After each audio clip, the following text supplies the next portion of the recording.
build businesses, to create jobs, and promote and contribute towards the growth and development of the countries. But as the studies reflect, these incentives are tending to possibly contribute to more harm than good. $2 billion is a lot of revenue to be losing annually for countries in the region. I mean, in terms of what can be done with that sort of amount of money. It's quite huge. I mean, 200 billion shillings is enough to be disbursed to the 47 counties in the country and sort of help them meet their budgets. But away from that, Jason, looking at this particular trend, how can governments realign themselves so as to avoid such loopholes and also losses, really? I think the first step would be, particularly for the countries in the region, is to take stock of the asset base that they have. The region is awash with a lot of assets, with a lot of prime sectors for investment that do not necessarily lend themselves to the traditional form of incentives. If I just give you an example, where we launched the report over the weekend in Tanzania, the precious stone, the Tanzanite, which is only peculiar to Tanzania, doesn't need to be sold to, or incentives do not need to be provided to investors who want to mine the precious stone. All that is needed is for the Tanzanian authorities to say, we have this rare, unique precious stone in our country. If you want to come and mine it, show us what you have, rather than the other way around. So I think assessing that is very keen, and so that the region as well and the partner states can understand how then to position themselves to negotiate with the multinational corporations that are very keen in investing in the region. Speaking about governments trying and deliver incentives, away from that, this issue around incentives, of course, it is a good intention from the governments trying to spur investors, trying to spur development, but it seems to not be working the way it should. No, not at all. I think the reason being is within the East African community, the countries are competing against each other. And hence the title, Still a Race to the Bottom. The study tries to take stock of what the four countries have done since 2012 to try and mitigate competing against each other, you know, by way of legislation, by way of tightening up the collection of revenue from investors. The other thing we may want to think about is, as a community, the region is integrating. It is operating within a common market protocol and a customs union, and still wants to move forward to establishing a monetary union. Within this process, there is an opportunity for the harmonization of tax policy, of tax administration, and perhaps within that there is a scope for the partner states to sit down, reflect on the asset base and what sort of tax structure that is favorable to the citizens, the government and the investor might be most appropriate. Interesting. Of course, the big question is, how much is Kenya losing?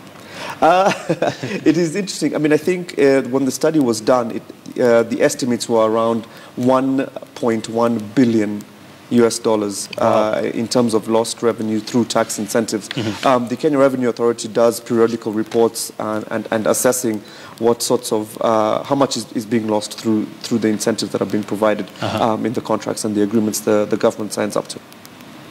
So looking at this kind of losses we are talking about, how is it impacting on the social development of these countries in the region? I think there are several ways of looking at it. On the social economic aspects, is that the lost revenue through the outflow of these profits or repatriation of these profits to the capitals means there is a deficit that then exists within the government budget or the government's coffers.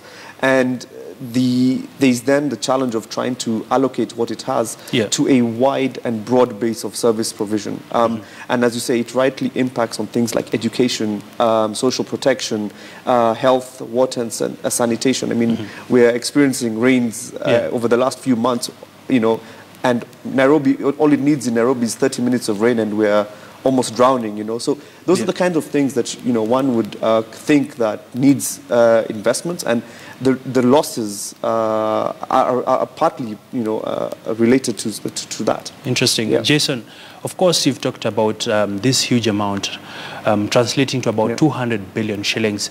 And this report, I don't know if my director can get a shot of it, but it seems to highlight also that it doesn't speak broadly around our capacities to police these illicit flows, really. Certainly. I mean, I think one of the things we're doing with our partners and as Tax Justice Network Africa is to build capacity of policymakers, of parliamentarians, of the media, you know, and get this sort of information out into the public domain.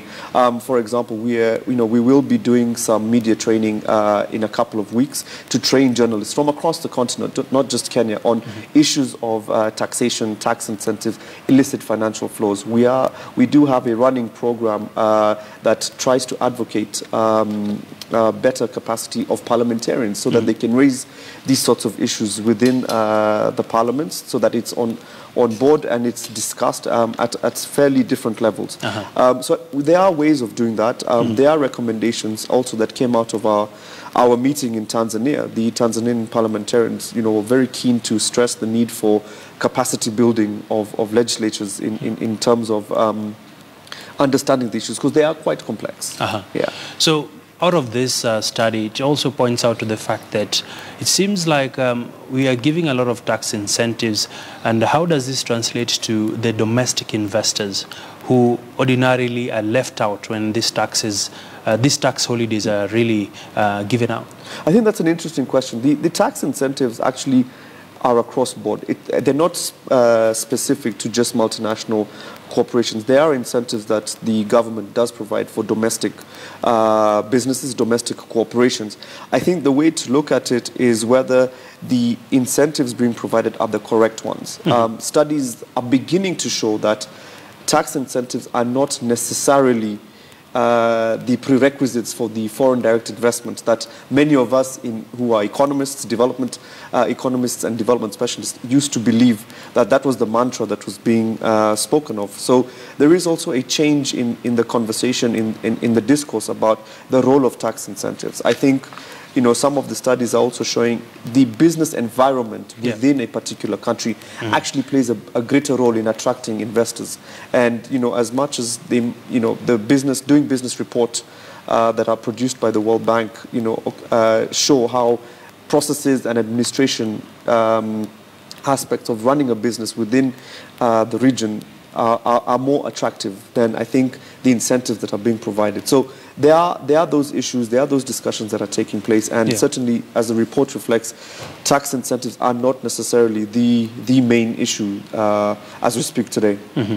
Quite interesting. Perhaps as we wrap it up, Jason, what's the way forward in all this now that the report is out? What are some of the key recommendations moving forward? I think it's to speed up the level of reform of legislation around taxation, tax issues and tax incentives. All right. That is the biggest one. I think secondly is to continue to build capacity across the board of the public, media, of parliamentarians, policymakers on understanding issues around tax incentives. And finally, is that for negotiations between government and investors to have the broader goodwill and positive outcomes for the citizens, for the country at large, where everyone's the winner. Perfect place to end the conversation. Awesome. Thank you very much. Thanks for coming on. Pleasure. All the way from Tanzania.